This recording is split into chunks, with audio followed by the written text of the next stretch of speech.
Hello there.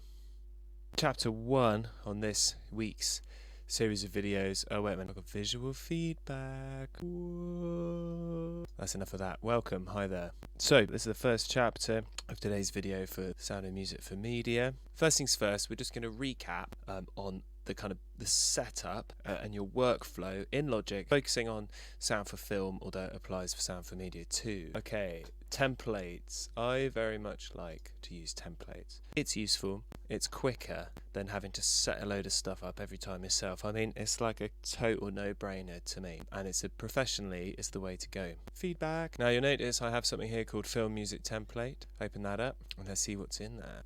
So, not that much, because it's just a template. This is odd actually, it's slightly weird because I obviously saved the movie in here prior to it. Let me just get rid of the movie. And now we have like a few of me over there in the corner. Hi. The basic setup. Step 1, visually, I like to lay it out thusly. If I have the arrange window over here on my right and then the mixer window down here on the left, it means I can consistently have access to both. And the reason why I do it like that is because I find it easier to have the MIDI bit down here and your audio editor down here too.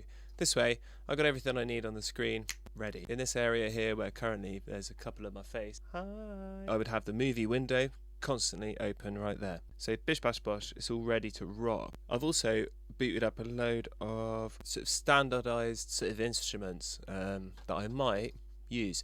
I'm not going to use this one, I'm just going to get rid of that. That appears when you import the video, okay, the existing audio track, which we're going to look at in a couple of minutes. Step 1, the piano. The piano, I find it to be an extremely flexible instrument. You can get away with a lot. It's very good for just boshing ideas down. And it has one of the most kind of dramatic, emotional kind of ranges if you're a bit of a player. But if not, it's just useful because it's a very clear way of hearing what you're playing, your chords, your melodies and so on. It doesn't need much arranging, as in inversion, counterpoint and so forth. It doesn't need much arranging for it to be quite effective. So you can get a piano piece with just a rough sketch of your musical ideas for the film, get a piano piece sounding alright, and you can kind of accept it and go, yeah, this is sort of working, before you move forward and develop like more advanced arrangement for other instruments and other sounds and so on. The piano. Number 2, the strings. And I've used the studio strings here because they have these brilliant articulations.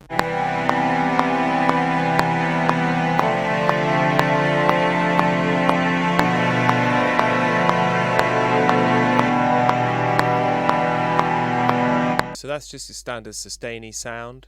Hopefully you're aware of this, but if I select the instruments that I want to change, the articulation is how an instrument is played, alright? Some instruments have more articulations than others. For example, guitar, your palm mute, that's an articulation. Tap, double tap, that's an articulation. Strings, there's a big range of articulations. Some are quite difficult to kind of recreate using synthesis and sampling. They have a range here, big range. Some you may not know what they are, but you can just experiment and find out. I quite like to use the accented sustain, which is just like a normal sustain with a little bit more passion.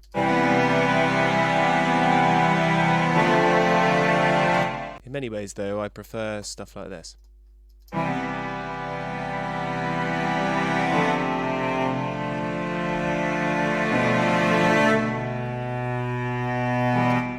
Got to watch out with some of these articulations. You'll notice that the forte piano slow articulation isn't as long, the sample that's being played isn't as long as the note I want it to play. I'm also very fond of the spiccato and the little crescendos. I mean, the names of these are slightly odd. I don't know why these are called crescendos, because they sort of are, but they're not a traditional crescendo in the sense of composition. But here's some example of using some other articulations.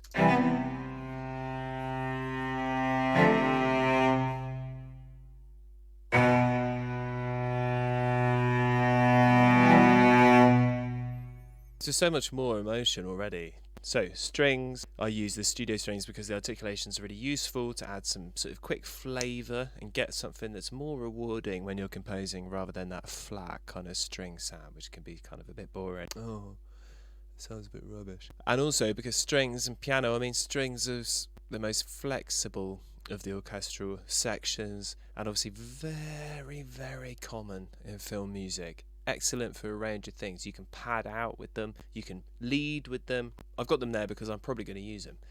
Whether or not I then later change the sound is another matter. I've got something here called textures. This, it doesn't matter what instrument you've got. I'm using the XS24 and just a preset for now.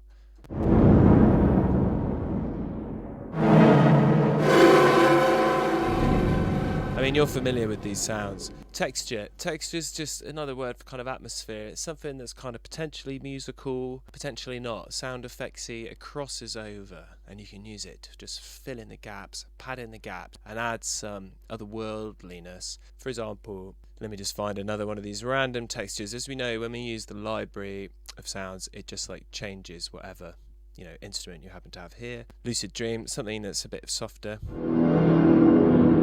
That's a very Vangelis sort of a sound, if you happen to know that film composer. But look, texture.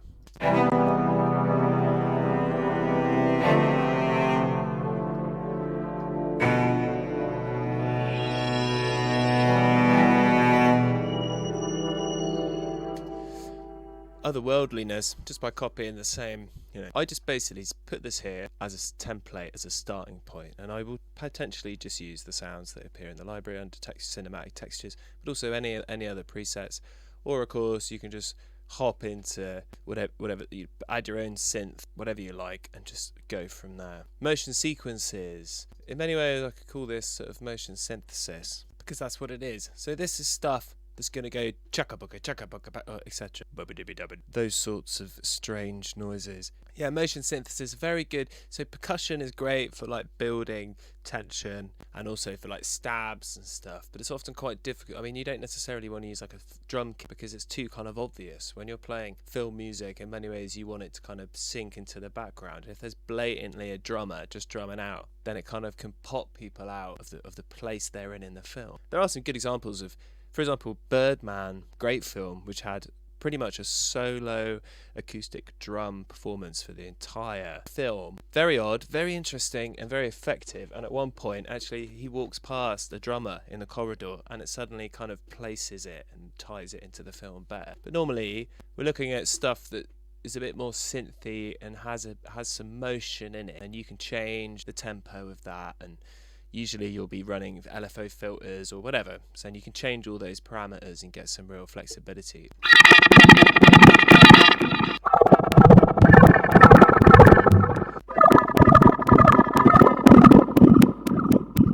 You can change the speed of it here.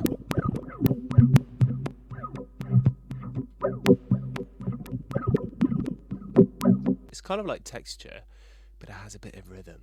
Later on in this video for this week, we're going to be looking at some of this stuff in more detail, particularly the motion synthesis stuff. So solid bass, at the moment, standard just retro synth. Film music, you need a solid bass, a subby solid bass, often with not much character to it. So I perhaps go in this and roll the top off, so it's more just subby. Great for just filling in the bottom end, things like explosions and drama. Boom. Bearing in mind, cinema and a lot of home systems now have incredible bass response. Incroyable. You want to be able to represent that. Doesn't mean you want it all the time. You want to use it for effect, but it's important to have a solid bass in there. And that's just a spare audio track. Obviously, I'm not looking at using samples yet and Foley and stuff like that, but I have a spare audio track for that. Similarly, I've got spare MIDI. This is actually, I would have these two normally muted. This is where I just put stuff I'm not using at the moment, or sort of ideas that haven't been properly thought out, or just drop them there so they're out of the way. Similarly for the spare audio, that's actually not an audio track, is it? You didn't see that, right? This is important. Sample rate. Now, I set my sample rate in my external device here, 44.1, common for audio. But in film music, it's actually quite common to use 48. Hello. Oh, I'm back. So I've overlooked the problem because I'm streaming and I haven't set it already, but you want your so I'm using my external sound card to set my sample rate. What you probably might be doing is doing it in Logic, and we have to go preferences, audio, and then it will be in there somewhere. I would set I would use 48 when I'm working on film music or media, and you can always deal with it later, you know, in the band, but I would set that as part of your template. What else have we got to cover here? I think tempo settings we're going to come to. I just want you to bear this in mind. Smart tempo. We're going to look at this in more detail. I leave it on keep, but just remember about it. We'll come back to that. Alright, wickety bo. Now what we need is a movie. So let us get one. I've got a load of like stuff off YouTube here that I've been using. There it is. I'm going to use this one for now. Quite literally, I can drag and drop this.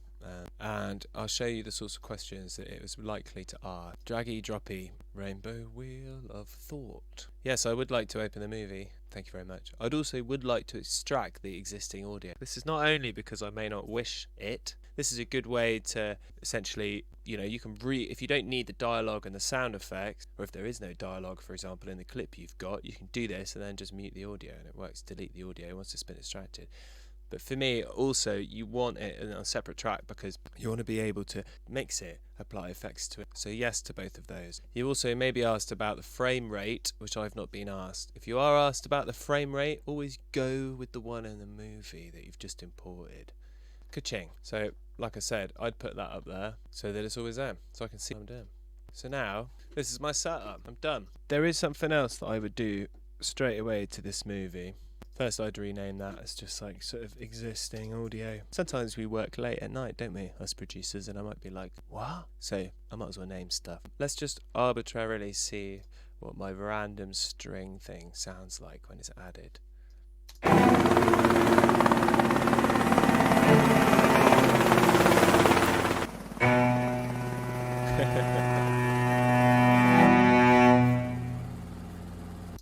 Okay, I'm done. That's my whole film scored. Alright, so that's chapter 1, basic setup. On to chapter 2. Peace out.